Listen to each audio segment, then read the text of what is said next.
Olá pessoal, boa noite, tudo bem? Estamos iniciando mais uma live semanal e hoje vamos falar sobre Selic. Ontem tivemos reunião do Banco Central, uma mudança aí importante, né? Mas a gente vai analisar, importante talvez não tanto em valor, mas sim a sinalização que ela dá, né? Então surgem muitos rumores por aí, então enquanto vocês vão se conectando, eu vou mais ou menos comentar o que a gente vai falar, né? Eu vou primeiro, basicamente, repassar o que foi essa decisão do Banco Central, qual que é o impacto prático dela no dia a dia para você, investidor, o que o Banco Central, afinal de contas, faz, né? Por que ele mexe nessa taxa Selic? E nisso a gente vai falar um pouco sobre o papel do Banco Central, que sempre aparece na mídia, mas a gente dificilmente aprende para que ele serve, né? E eu estudei estudei administração, então de fato a gente vai um pouco mais a fundo no papel, o pessoal que faz economia, que estuda contábeis também, mas a maioria das pessoas só vê o termo Banco Central por aí e nem sempre, né, sabe muito bem o que acontece ali por trás, para que serve esse órgão que é tão importante. Então, relembrando, né, o Banco Central ele tem um comitê de política monetária, que a gente vai comentar depois ao falar ali do papel do Banco Central. E esse comitê se reúne a cada 45 dias, então dá uma média aí de 8 vezes ao ano para decidir sobre essa tal da taxa Selic. E essa reunião geralmente é sempre, né, numa terça e quarta-feira, e no final ali da quarta-feira, né, a partir das 18 horas, geralmente eles soltam um comunicado e dizem qual foi a decisão em relação à taxa de juros. Então não sei se vocês viram, né, mas saíram várias reportagens, eu até postei uma delas nos stories. Então foi a primeira vez que a gente teve aumento em 6 anos. Até eu me assustei porque eu fui lembrar, né? Eu lembrava que esse ciclo de redução começou lá no segundo semestre de 2016, mas eu não me lembrava que a última vez que teve aumento tinha sido antes disso. Como 6 anos passam rápido, né? Embora agora a gente tenha essa noção de que parece que o ano de 2020 não acabou ainda, 6 anos passaram muito rápido. Então, a taxa Selic, que estava na sua mínima histórica ali de 2% ao ano, subiu. Agora ela está em 2,75% ao ano. Afinal de contas, o que isso significa, né? Então, assim, em termos práticos, né, a gente fala muito da Selic ao ano, né? Então, essa notação é muito usada ao ano, né? 2% ao ano, mas na verdade a Selic e o CDI, que é a taxa irmã dela ali, né? Eu já comentei várias vezes, se você não sabe a diferença prática entre elas, em termos de valor, elas são praticamente iguais, mas existem algumas diferenças técnicas. Se você quer saber mais, dá uma olhada lá no meu canal do YouTube, é o Erika Finanças também. É um vídeo mais antigo, mas é o mais acessado, então assim, o conceito não mudou, você dá uma olhada lá, tá bom? Mas o que acontece? A Selic e o CDI, elas correm em dias úteis. Então, feriado, final de semana, o seu dinheiro que está aplicado ali não rende, né? Investimento, ele tem rendimento nos dias úteis, que são os dias em que o mercado financeiro está funcionando. Então, a gente usa essa denotação aí de Selic e CDI anual, mas na verdade conta por dia. Então eu vou te dizer o que é na prática, o que significou para você, investidor, na prática, essa mudança de taxa de 2% ao ano para 2,75, tá? Então, se por exemplo, antes de quarta-feira, então se na segunda-feira você tivesse aplicado R$1.000 num CDB que rende 100% do CDI, tá? Ou até no Tesouro Selic, é que o Tesouro Selic tá rendendo um pouco mais agora porque ele tá com um pouco de ágio, mas vamos considerar se o rendimento dele tivesse também 100% do CDI, esses R$1.000 seus, com a taxa Selic a 2% ao ano, renderiam em média 7 centavos em cada dia útil. Sim, é isso mesmo. 7 centavos. Pouquinho, né? Você fala, nossa senhora, pouquinho. R$1.000, isso que a gente tá fazendo a conta com R$1.000, tá? Então, R$1.000, se eu pegar essa taxa de 2% ao ano e fizer o equivalente dela ao dia, e aí eu conto por dias úteis, então usa-se no mercado financeiro uma média de 252 dias úteis, descontando-se aí os feriados nacionais, estaduais mais importantes, né? Então, se você tivesse colocado na segunda-feira o seu dinheiro, né, estaria rendendo em torno de 7 centavos. E a partir de hoje, né, porque a decisão do Banco Central foi ontem no final do dia, então, a partir de hoje, esse dinheiro, ao invés de render 7 centavos ao dia, se ele estivesse num CDB que rende exatamente a taxa Selic, ou exatamente o CDI, ele passaria a render 10 centavos ao dia. Então, parabéns, você investidor agora está ganhando 3 centavos a mais por dia. Essa é a implicação prática, se a gente for ver no dia a dia, para essa mudança de taxa, né? A gente só um instantinho aqui. Pronto. Além disso, o que mais? Então, o que acontece? Poupança também. Se a gente for ver a poupança, por exemplo, que rende 70% da Selic. Então, também, se você tivesse com R$1.000 aplicado na poupança, você estaria ganhando cerca de 5 centavos ao dia, que seria equivalente a 70% da Selic, quando ela estava a 2% ao ano, e agora ela estando a 2,75% ao ano, você passa a ganhar 7 centavos por dia. 2 centavinhos a mais, tá? Um pouco menos ali do que no Tesouro Selic, no CDB a 100%, porque a taxa é menor. Já, por exemplo, se você estava investido ali num CDB que rende mais, 120% do CDI. Então, se você tinha R$1.000, você estava tendo um rendimento de aproximadamente 9 centavos ao dia e agora você passa a ter um rendimento de cerca de 13 centavos ao dia. Então, uma diferença de 4 centavos. Então, vocês veem que aí, assim, a variação dia a dia é muito pouca, né? Para você ter esse 0,75 a mais que o Banco Central te deu, seria preciso um ano e é muito provável que ao longo deste ano o Banco Central volte a subir. Daqui 45 dias, né, contando ali a partir de terça-feira, começa uma nova reunião e no seu comunicado o Banco Central ali deu a entender que na próxima reunião ele pretende aumentar mais 0,75. Mas desta reunião agora até a próxima, saiba que a média de rendimento, eu coloquei ali em dinheiro, é mais ou menos essa sobre R$1.000. Se for um valor menor, vai render menos em dinheiro. Se for um valor maior, rende mais. Mas só para vocês terem uma ideia da magnitude, né? Porque R$1.000, assim, não é um grande valor, mas também não é um valor pequeno, né? Então, se você tem isso aí, você viu que seja na poupança, num CDB a 100% ou até num CDB a 120%, a diferença que você tá ganhando aí a mais por dia não dá 5 centavos com essa mudança, né? Você falou, então, pro investidor, infelizmente a gente não viu assim, não é que você passou a ganhar muito mais, né? Foi a primeira vez em 6 anos que o Banco Central subiu essa taxa, mas vamos contar aqui da última vez, né, em que ele mexeu na taxa, em que ele subiu, ela estava no nível de 14,25%, bem mais alto, né? Então para o investidor não muda mais, mas afinal de contas o Banco Central fez isso pensando no investidor? Não, né? O papel do Banco Central não é esse. Ele é o órgão que regula todos os outros bancos, ele é o guardião do mercado financeiro, mas ele não pensa só no investidor, ele pensa no mercado como um todo. Então, o que acontece? A taxa Selic é o principal instrumento que o Banco Central tem hoje para controlar a inflação. Eu até peguei para vocês aqui o que a gente tem no site do Banco Central. Se vocês entrarem lá no rodapé, eles colocam ali a missão deles, né? Então, o que o Banco Central se propõe a fazer? Ele diz assegurar à sociedade a estabilidade do poder de compra da moeda. O que é a estabilidade do poder de compra, gente? Inflação. Então, ele é o guardião da inflação. Ele busca estabilidade, ou seja, tentar manter a inflação, então, o aumento do custo de vida sob controle. E também o quê? Um sistema financeiro sólido. Então, ele é o guardião dos bancos, então ele quer que os bancos estejam saudáveis, né? Sejam bancos sólidos, que de fato tenham ali capital, seja próprio de terceiro suficiente para financiar os seus negócios, eficiente. Então, assim, que as transações, né? Como a gente já viu no mercado financeiro ali, né? Os bancos intermediam os poupadores e os tomadores, então isso tem que ser eficiente. Uma das grandes bandeiras aí é o sistema de pagamentos brasileiros. A gente tem o Pix agora, as TEDs, tudo mais. Então, o dinheiro circula de forma rápida, né? Existem outros mecanismos, mas a gente vê isso.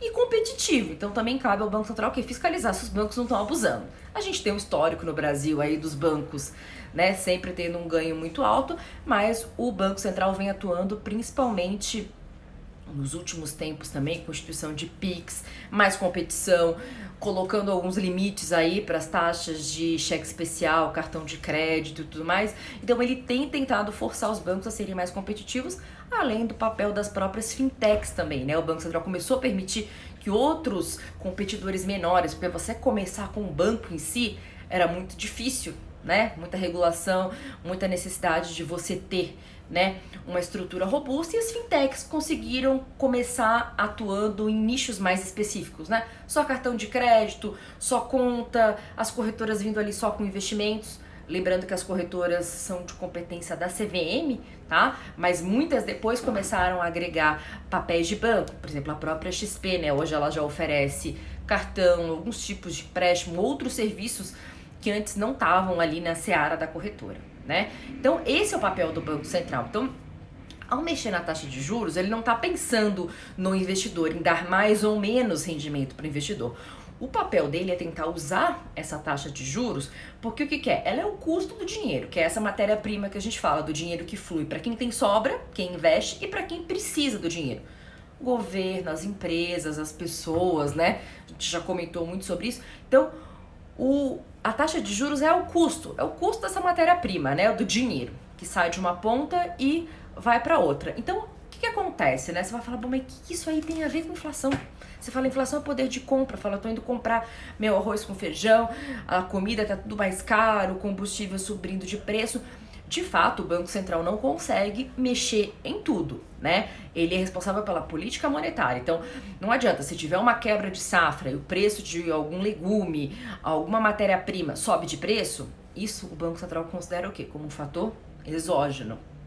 Então ele não consegue mexer nisso. Se o preço do petróleo lá fora também está subindo, porque alguns produtores lá da OPEP decidiram produzir menos para aumentar artificialmente o preço do petróleo que tinha caído muito, o Banco Central daqui também não consegue interferir. O que ele consegue? Mexer na taxa de juros, porque ele quer o quê? A hora que eu subo a taxa de juros, eu tô pagando um pouco mais para o meu investidor, mas eu vou cobrar mais na outra ponta. Então, ele espera o quê? Que eu, em vez de eu gastar meu dinheiro, eu pense, bom, acho melhor eu investir porque eu tô ganhando mais no investimento.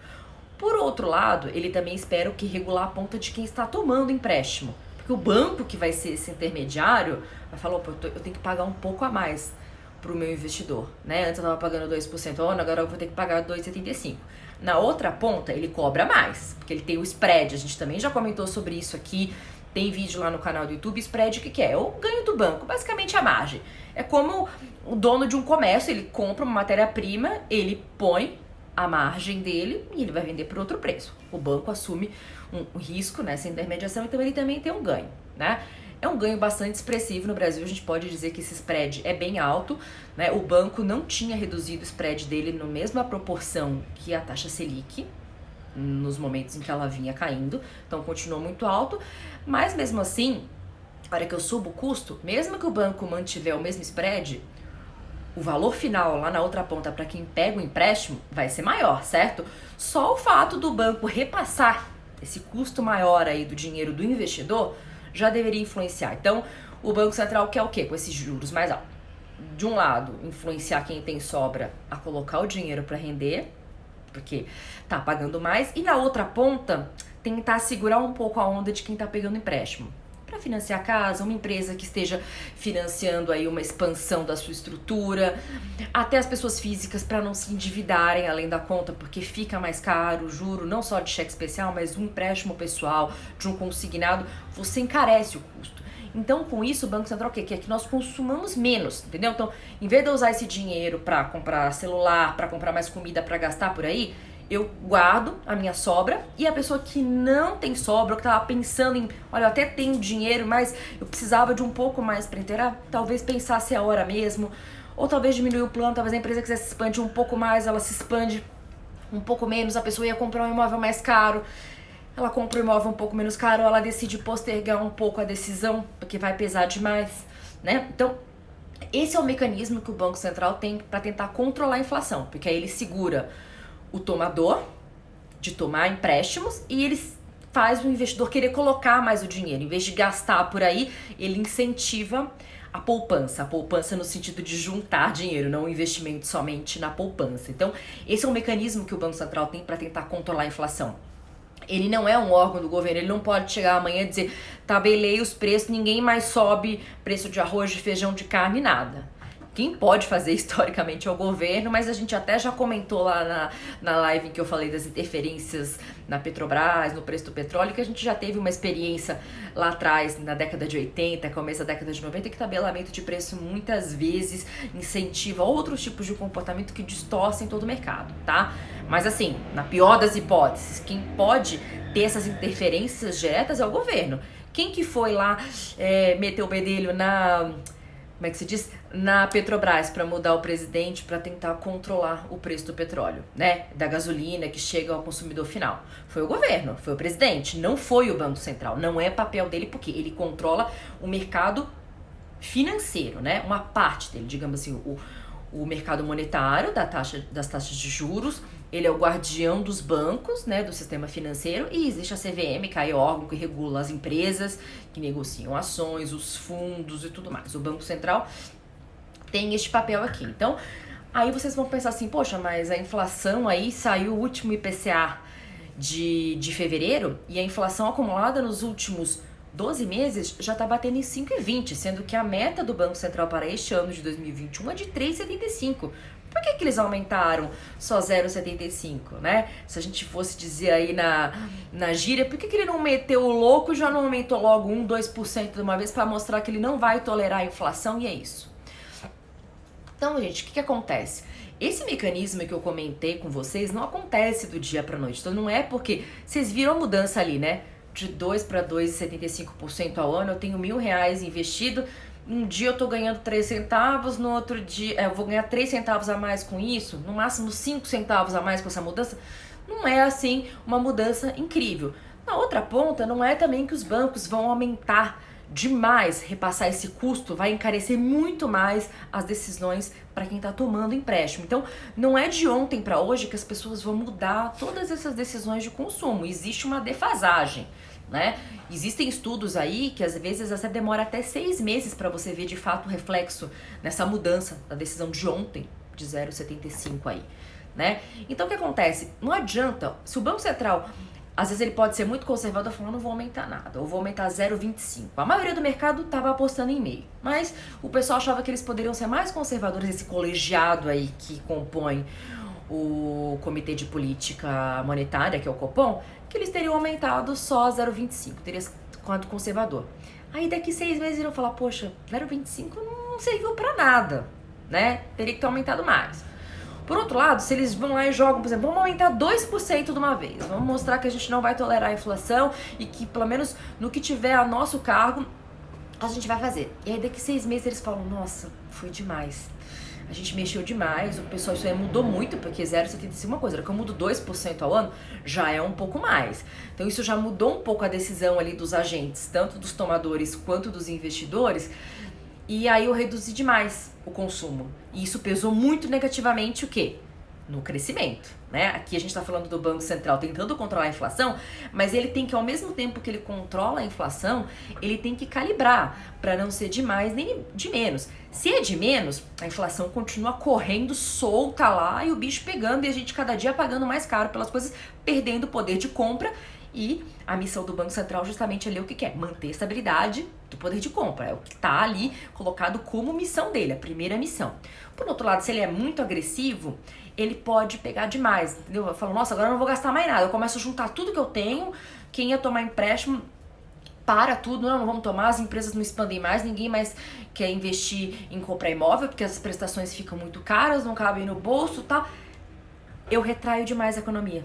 Entendeu? Então pode ser muito. Então, como a gente tem reuniões há 45 dias e no momento que a gente está vivendo as coisas estão mudando assim muito do dia para noite, eles precisam ir calibrando. Então, talvez daqui 45 dias a inflação já tenha voltado um pouco. Pra vocês terem uma ideia, só hoje lá fora, no mercado americano, principalmente que puxou tal, o petróleo caiu 7%. Isso é muito, gente. Para um dia só, 7% é muito, o petróleo já caiu. A taxa de juros do Tesouro Americano está num dos patamares mais altos dos últimos tempos. Né? E é uma taxa de juros que serve de referência para o mundo todo. Então, quer dizer, não é só aqui que a coisa tá, né? Essa questão de eles lá também, a taxa de juros dele lá tá assim mais alta, dos títulos pré-fixados, porque eles estão preocupados com inflação também. Eles acham que o Banco Central americano pode estar sendo um pouco leniente demais. Enquanto que aqui, eles já aumentaram 0,75, já tentando sinalizar, olha, a gente não vai deixar o negócio correr solto, tá? Se a inflação começar a subir, a gente vai subir juros também, porque a gente não quer deixar o negócio explodir. O Banco Central americano já está com um discurso um pouco mais de não, a gente acha que por enquanto dá para deixar um pouco solto, ainda que passe um pouco da nossa meta ali em torno de 2%, onde a gente vai deixar. E o mercado está preocupado com isso, porque Covid, essa questão toda, aumentou demais a demanda por matéria-prima. A gente está vendo por aí, alimentos, combustíveis, tudo que é básico está sendo muito consumido. Se as pessoas pararam de consumir o que era supérfluo, o que é básico, ficou mais caro, não só aqui, mas no resto do mundo também. Então o Banco Central, ele tá ali meio entre a cruz e a espada. Se a gente fosse ver em termos de momento econômico, né, só olhando isso, não seria um bom momento para subir a taxa de juros, porque a atividade tá muito deprimida. Né? A gente toda hora vai com esse entra para lockdown, sai lockdown, cada semana a gente tem anúncio de medidas aqui em São Paulo, nos outros estados. A gente está vivendo um momento muito crítico, de muita incerteza. A gente não sabe se amanhã vai ter lockdown, se vai abrir esse setor, se não vai, se vão restringir mais alguma coisa.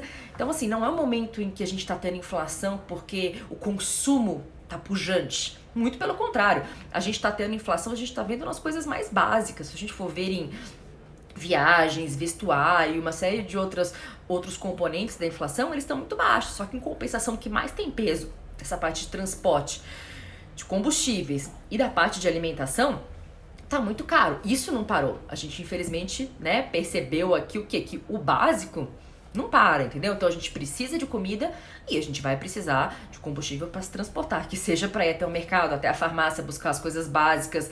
Eventualmente, quando você precisa buscar ajuda médica, você vai precisar se deslocar. Então o Banco Central precisa tentar calibrar. Então ele aumentou agora 0,75 e ele vai esperar mais 45 dias para ver, bom, e aí, já tivemos algum efeito na inflação? Será que o preço do petróleo, por exemplo, que estava subindo lá fora artificialmente por conta dessas manobras aí dos países produtores de petróleo que queriam subir um pouco o preço do que eles vendem, já voltou? E aí a gente está vendo um reflexo no combustível um pouco mais baixo? Será que essa demanda por alimentos, alguns alimentos sazonais aí que talvez estivessem entre safra, já voltaram a ter um abastecimento maior e parou com isso? Eles têm atuado muito no câmbio também, né? O Banco Central tem uma atuação nessa parte cambial. Inclusive, semana passada, né, quando a gente já tinha visto o câmbio ali chegar em 5,80, quase 5,90, eles agiram forte, vendendo dólares, usando mecanismos ali, né, os contratos que eles têm. Não é só vender o dólar à vista ali, mas outros mecanismos que eles têm também para tentar controlar o dólar, porque ele influencia muito na parte dos bens importados, né? Então, o Banco Central também utilizou outra arma que eles têm, dessa parte do câmbio, e essa semana já mandaram um aviso claro, olha, aumentamos 0,75, provavelmente daqui a 45 dias vamos aumentar 0,75 também, né? Mas sempre tentando calibrar, né? E aí o responsável por essa política monetária é esse Comitê de Política Monetária, que é o Copom, então, que é um colegiado formado pelo presidente do Banco Central e alguns outros diretores e componentes ali, e eles é que chegam. E a decisão de ontem foi unânime, todos votaram por esse aumento de 0,75. Então, normalmente, quando a gente vê decisões unânimes, é até bom porque passa uma sinalização do mercado de que tá todo mundo bem alinhado. Quando a gente tem decisões que ficam muito divididas, eles colocam, olha, tantos membros votaram assim, os outros foram contra, tal. Você percebe que talvez não tenha um direcionamento muito certo. Nesse caso, eles deixaram bem claro que foi por unanimidade, então todos realmente foram a favor desse aumento. Eu, particularmente, já vinha falando aqui, eu acho muito positivo, não pelo aumento em si, porque para o investidor eu mostrei para vocês ali a diferença de centavos a mais por dia, né? Talvez para quem invista ali muitos milhões, em valor vai ser mais, mas mesmo em percentual vocês veem que é muito pouca diferença no dia. Para quem tomar empréstimos também agora não vai ser um aumento absurdo que vai ser repassado, mas é a sinalização de que o Banco Central diz, olha, eu estou de olho, eu sou o guardião da inflação, eu estou de olho, eu não vou deixar o negócio sair do controle para então tomar uma decisão. Ok? Aí vieram as críticas, né, dessa parte de, poxa, mas o Banco Central tinha que fazer isso justo agora, né, muitos falando, esse momento econômico muito crítico, vai que esse aumento, ele vai ter uma defasagem para, de fato, a gente ver as consequências dele no mercado, no consumo, vai que é demais, deprime ainda mais a atividade. Gente, já defendeu-se até aqui no Brasil e lá fora que talvez o Banco Central devesse ter papéis além da inflação, né? O Banco Central americano também, ele é o guardião da inflação, mas que talvez, né, outros bancos centrais também, que eles deveriam também ter funções de prezarem pelo crescimento, geração de empregos, mas aí falou assim, peraí, bancos centrais são guardiões do mercado financeiro, monetário. Eles têm que lidar com a parte do dinheiro que circula. Então, de fato, taxa de juros, câmbio também é uma tarefa muito importante dos bancos centrais. Agora, crescimento e geração de emprego, gente, isso está na mão dos políticos. Então, a gente pode, de fato, por exemplo, Ministério da Economia, onde está o Paulo Guedes, né, que era o antigo Ministério da Fazenda, que foi juntado ali, criou-se um ministério maior. Ali, sim, a gente pode cobrar. Que medidas estão sendo feitas para gerar mais emprego, para tentar ativar o crescimento, para dar ajuda nesse momento, né, para as pessoas que estão sem renda ou estão impossibilitadas de trabalhar, de abrir seus negócios, enfim, o que está sendo feito? Então, isso ficou muito a cargo do governo, que tem ali na sua mão o quê? A política fiscal. Como o governo gasta o dinheiro que ele arrecada, né? Como ele equilibra os seus gastos e ganhos. Então, aí sim, não fazia sentido você colocar no Banco Central esse papel. Né? Imagina o Banco Central falar, então tá bom, temos que gerar mais empregos. Não é ele que define o quanto que o governo vai investir. Se o governo deve criar mais obras, por exemplo, de infraestrutura, se ele deve dar incentivos por meio de isenção em folha de pagamento para contratação em determinados setores. Ele não pode fazer isso, não cabe a ele. Então vai caber ao governo, ao Congresso em última instância também, se o governo propuser novas medidas, novos pacotes, enfim, quais alternativas sejam, podem ter que passar ali, se não cabem só o executivo, tem que passar pelo Congresso também, mas não é papel do Banco Central.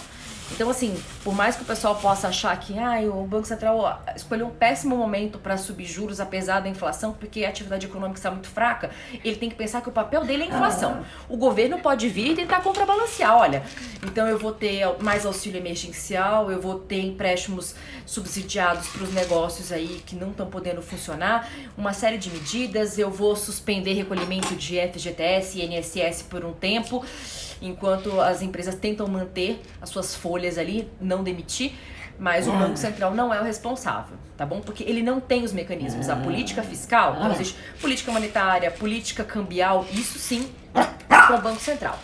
Política fiscal, isso é o governo, é o executivo que cuida e eventualmente o Congresso também, quando a gente tem aí teto de gastos, uma série de coisas. O governo, né, o legislativo e o executivo são os responsáveis aí por coordenar essa parte de crescimento, geração de emprego e tudo mais. Então o Banco Central está muito preocupado com a inflação e com regular a parte do funcionamento dos bancos, tá? Então espero que essa análise ajude vocês um pouco a verem essa diferença. Quando vocês irem em reportagem, o pessoal criticar o Banco Central, não achem que a culpa é deles, que eles quiseram dar um tiro no pé agora, aumentando a taxa de juros num momento tão crítico da economia que a gente está vivendo, porque eles não são os guardiões da economia, do dia a dia, do que está acontecendo. Eles têm que ser o guardião da inflação e o mecanismo que eles têm é tentar intervir na parte de câmbio para que a gente não tenha custos tão altos aí dos bens importados e também tentar controlar essa questão do consumo versus poupança de recursos por meio da taxa de juros. Tá bom? Eu sei que nem sempre fica muito claro esses papéis, a gente vê só governo e a gente acha que o Banco Central é um governo, mas inclusive recentemente foi aprovado que a independência do Banco Central, justamente para que eles pudessem atuar nisso sem, né, teoricamente, o pitaco. O governo pode até falar, não é um bom momento para aumentar juros, mas a decisão final é do Banco Central descolegiado do Comitê de Política Monetária. Não é do ministro Paulo Guedes, não é do Bolsonaro, não é do pessoal do Congresso. A independência do Banco Central foi aprovada justamente para isso, para a gente não ter amarras políticas. Porque se a gente for ver do lado do governo, né, também não foi bom aumentar a Selic, não só porque não é um bom momento econômico, mas parte da dívida do governo está diretamente atrelada à Selic, os títulos Tesouro Selic. E o aumento da Selic também mexe, como eu comentei com vocês, com as taxas futuras, que influenciam também o que eles pagam no Tesouro Pré e no Tesouro IPCA. Mas assim, ali na lata já influencia a parte da dívida que está atrelada diretamente ao Tesouro Selic. Então, teria um conflito de interesses, né? O governo, às vezes, não ia querer falar, poxa, eu vou ter que gastar mais agora. A minha dívida tá mais cara. Tá 0,75 mais cara ao ano agora, né? Pra gente ali é só 3, 4 centavos a mais por dia como investidor, mas pro governo são muitos milhões a mais que ele tem que pagar de juros na sua dívida. Então, se não tiver a independência do Banco Central também, a gente começa a ter essa interferência, esse conflito de interesses. É melhor para a inflação que se suba a taxa de juros, mas para o governo que deve em taxa Selic não é tão bom assim. Tá bom? Espero que tenha ficado mais claro para vocês. Eu sei que às vezes é um assunto meio técnico, né? Vocês precisam talvez ver de novo a live para dar uma digerida, mas é bom saber disso. E para quem tá com investimentos aí, vocês vão ganhar um pouquinho mais para quem tem investimentos em Selic e CDI. E temos que ficar de olho, existem previsões aí de que a Selic pode chegar ao final de 2022 em 3,5%, 4%. Tem gente que fala até 5%.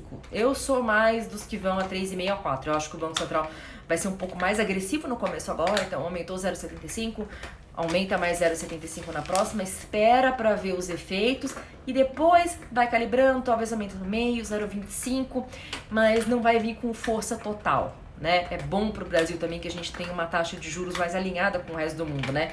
O Brasil durante muito tempo era o campeão de juros do mundo.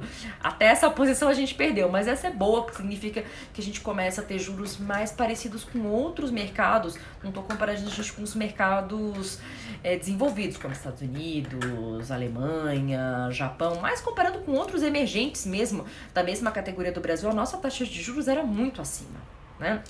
Então é bom que a gente tenha taxas de juros mais competitivas para um crescimento mais saudável da nossa economia também, mas nesse momento o Banco Central precisa sim ser um pouco mais rigoroso, até porque esse nível de 2%, com uma inflação, uma meta de 3,75, não faz sentido a gente ter juros reais, né, acima da inflação negativos. Não faz sentido. Então, realmente chegou nesse patamar muito baixo pelo momento ruim, pelas incertezas todas que a pandemia trouxeram, né?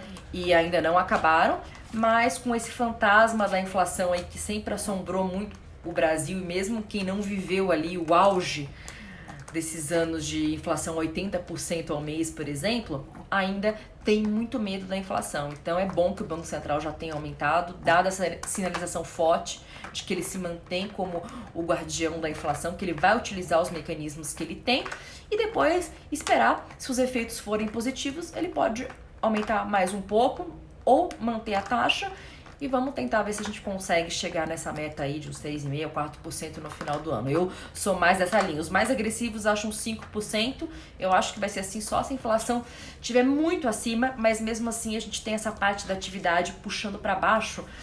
Então também teremos que esperar. Acho justo o Banco Central também ir calibrando reunião a reunião, não tentando fazer tudo de uma vez, sendo um pouco mais rígido agora no começo, mas não apostando tudo de uma vez, indo calibrando nessas primeiras reuniões para ver qual que vai ser o efeito prático desse aumento no dia a dia mesmo dessas decisões de consumo e no custo de vida dos brasileiros.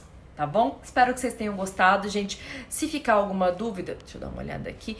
Se ficar alguma dúvida que vocês virem depois ao assistir a live, deixem aqui nos comentários. Se você gostou, curta, compartilhe com os amigos, com os conhecidos, é sempre bom, ajuda, né? O Instagram percebe que é um bom conteúdo, o algoritmo dele percebe que as pessoas têm interesse e distribui para mais gente. E eu vou estar com vocês novamente aqui na próxima quinta-feira, tá bom? Muito obrigada, gente, uma boa noite, um bom fim de semana, e eu espero que semana que vem, nas próximas, a gente tenha notícias melhores no fronte financeiro e também no fronte de saúde. Muito obrigada, gente, boa noite, até mais.